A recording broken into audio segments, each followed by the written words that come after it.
Board of Alderman work session is now called to order. First item on the agenda is the police drone presentation.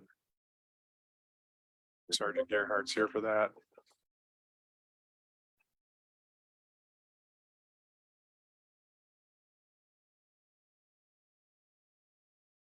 Yeah.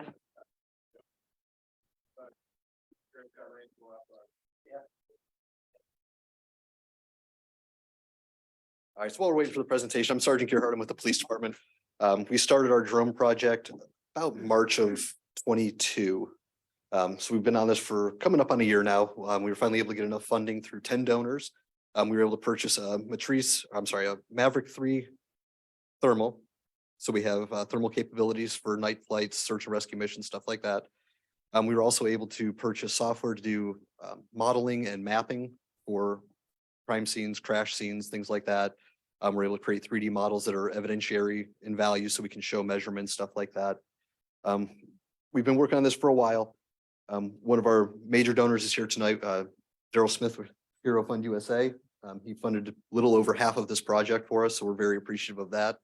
We also had several business donors in the city spend some money to get this project up in the air. We purchased the drone in December, so we're about 3 months in. We've had 30 flights, I believe. 3 of those have been real world. We were out last night with Clay County looking for a pursuit suspect in Randolph. We covered the structure fire down on Betsy Court 2 nights ago. And we had 2 other call outs where we were not needed once we got there. Other agencies had either responded or the situation had been resolved prior to us getting there. It's kind of the gist of where we're at with it right now. We currently have a class coming up in Platte County to have additional pilots trained. Once they go through the first responder drone training program, they'll be eligible for the FAA test and be able to get hopefully a few other drones and pilots so we have more coverage.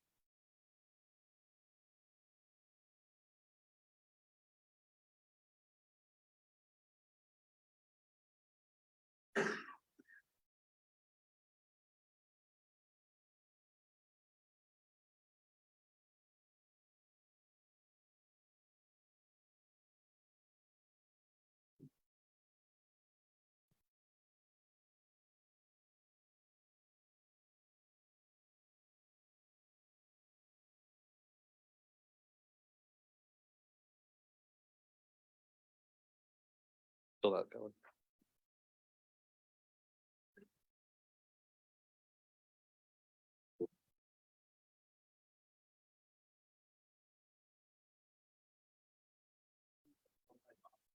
Currently, I'm the only operator, the only pilot certified. We do have 2 others that are going to a class. I believe the class is going to be in April over with Platte County. Once they go to that class, they'll have the basic knowledge to be able to take the FAA test and become certified pilots for it.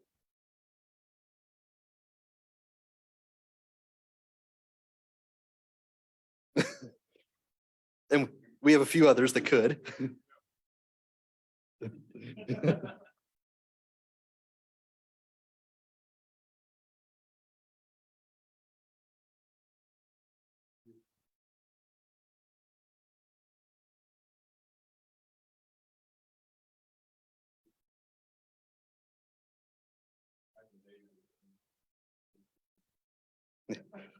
Yeah, this is just a strictly remote pilot license, so it's not the full-blown pilot's 7, test. yeah. A lot of people got hot air balloon licenses back then because that was the cheapest way to go. Then you can get your 353.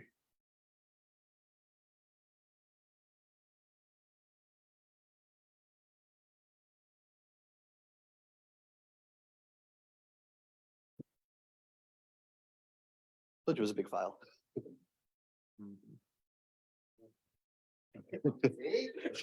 Steven, could you up the budget on USB? Oh,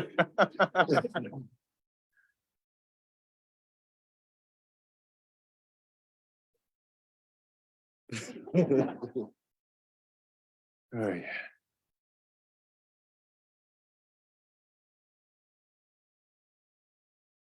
We'll get there.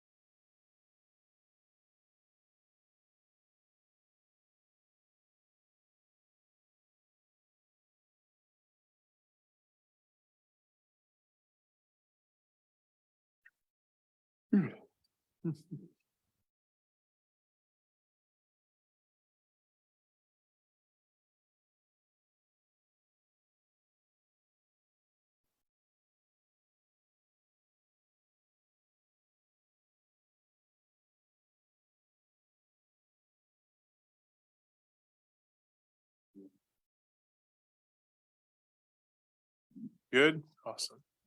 Ooh, look at that. Oh my God.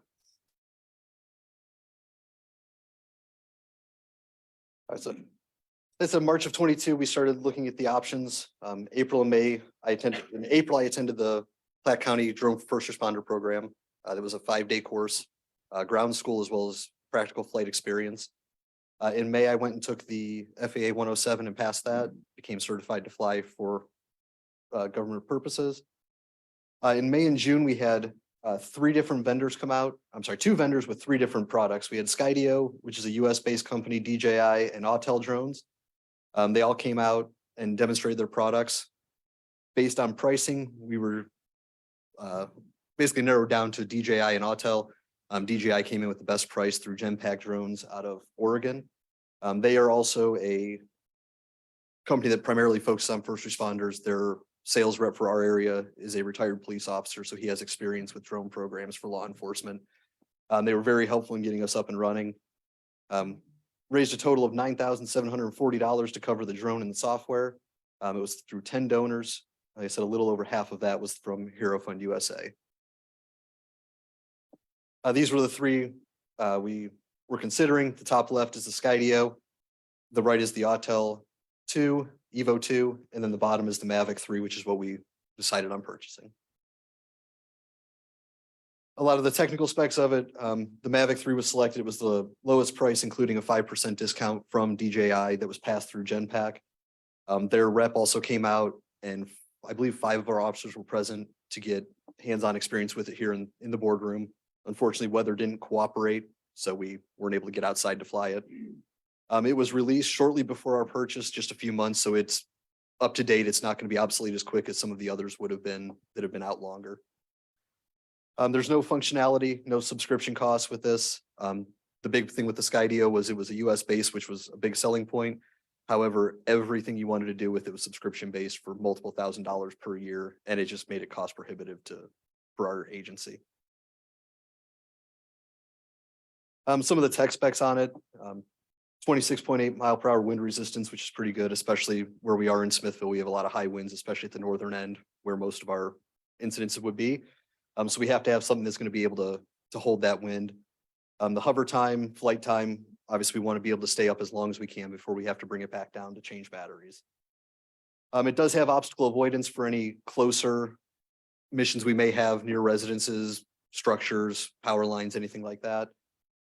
And it can travel at up to 50 miles an hour, which is not likely for our purposes unless we're trying to get out to a scene to get eyes on somewhere. It does have a wide angle zoom and a thermal camera. I am not much of a camera guy, but I know that it does take good pictures.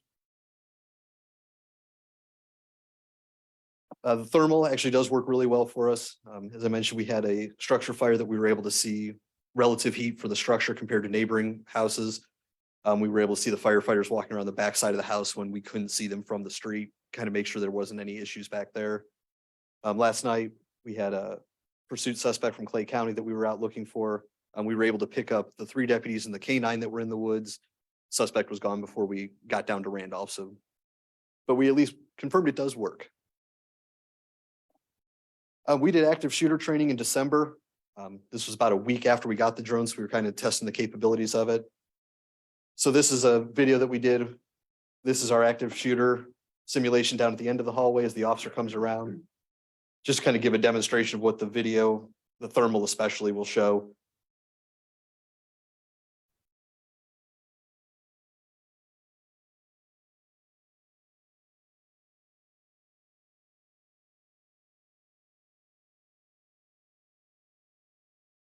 This scenario went up the stairs. I was not brave enough to fly a brand new drone up the stairs yet.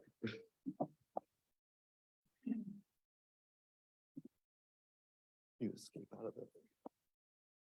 Our primary use cases, the reason we actually looked for the drone, The biggest thing is missing persons, missing endangered. We've had several incidents over the past couple of years where people go missing in our large undeveloped areas. A lot of them, the terrain just makes it impractical or nearly impossible to search on foot. The amount of area we have, it just makes it very difficult. The drone being able to go up in the air, especially, most recent one that I recall was in January. We had a suicidal subject who walked off into a field and she was by corn. That was not very helpful for us to locate her. She was out there for about an hour in below zero temperatures. So we attempted to use the firefighters' thermal imaging. However, their cameras are not made to cover large distances, so it wasn't practical for us. It didn't help us any. We can also use these for operational intelligence, evidence documentation, area mapping, article location. These are less likely cases, however, they can be used. We did fly some test flights, mostly just to get used to the controls, kind of test the capabilities of it. So this was actually a video that we shot to do some mapping, which I'll show a brief demonstration of what we did with this.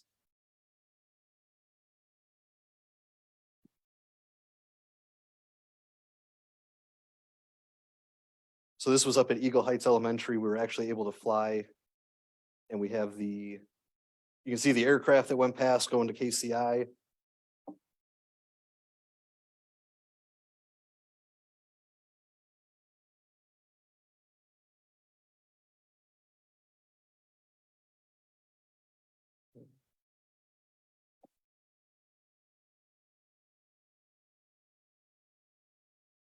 You can see the aircraft up there at the top flying over the airport.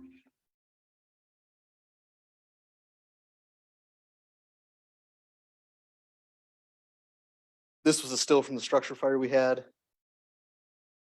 This was viewed in side by side. So we have the red, white, blue camera here, as well as the thermal, to kind of get an idea of where the hotspots in the house were. Now, this one was pretty well fully engulfed inside. However, there was no flame visible from the outside. But you can see where the vehicles were and the relationship to the heat, the firefighters walking around.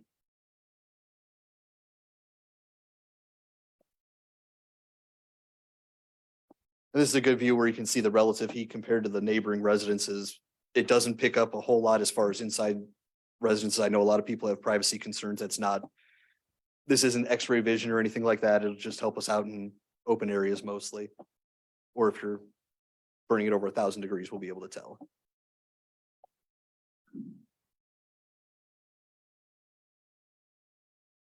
This is an overhead of the parking lot when we were practicing some of the mapping. This was about 150 feet, I think. But you can see the images are pretty clear from it. This was actually taken from the Parks Barn off DD Highway, and this vehicle was parked at the Rock to kind of give an idea of the zoom capability of it.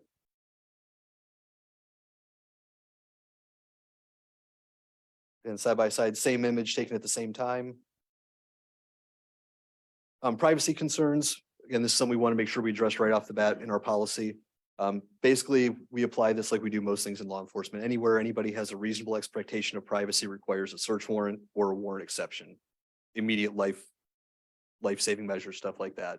We're not using to conduct random surveillance or just see what people are doing. It has to be particular use cases. For logging, we're using Safety Drone. It's done by Drone Book. It tracks all of our flights, flight time, flight locations, imagery, all the data is stored. We actually have a inspection form created into it. So we do that bi-weekly. The drone's taken out, inspected, whether it flies or not, check batteries, all that type stuff. We're able to generate monthly reports for the pilot, for the drone. We currently have this displayed on our community programs portion of the police department website. We want to be transparent with this. People know we're not out doing things we shouldn't be with it. So our general flight time, travel, just basic information is posted here. We also have in the community engagement, you can actually do a request. Part of this is to be involved with the community. So if somebody wants footage of something for whatever reason it may be, whether it's personal, business, to maintain our flight hours that we want our pilots to have each month, we will do basically courtesy flights for people.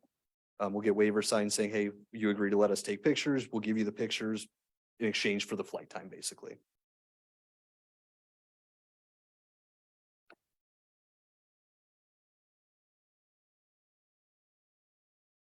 So this was a mission, we were called out to Kansas City. They were looking for a missing juvenile in a park.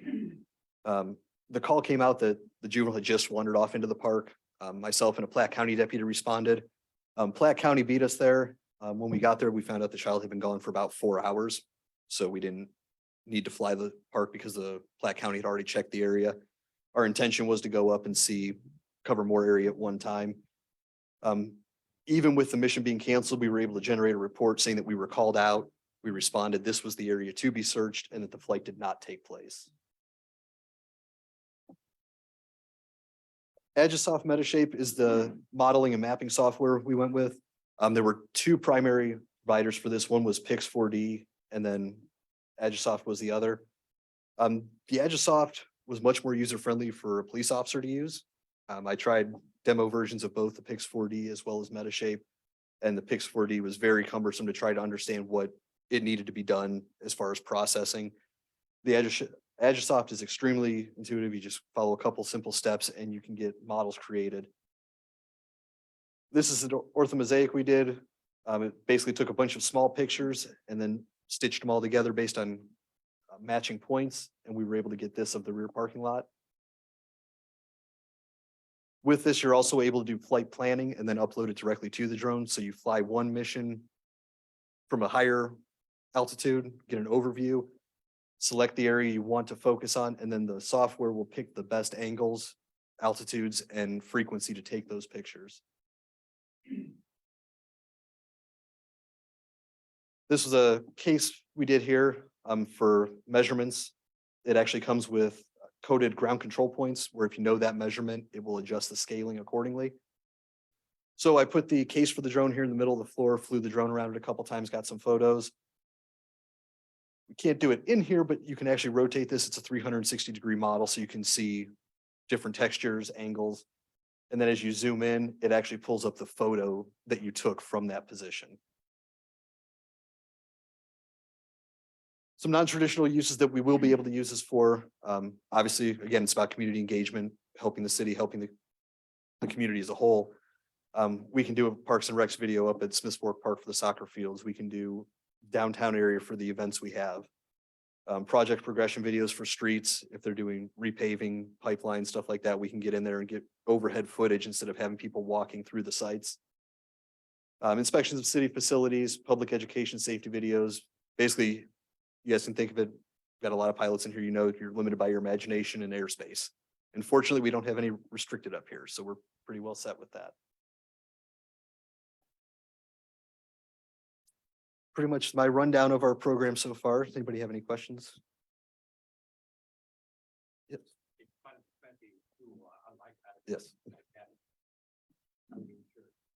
I believe the city's. It's a nice piece of equipment. I think it's miraculous. Is it insured? I believe it is insured through Okay. NPR. It is. In case Chuck gets it or something. Chuck's not allowed to operate it.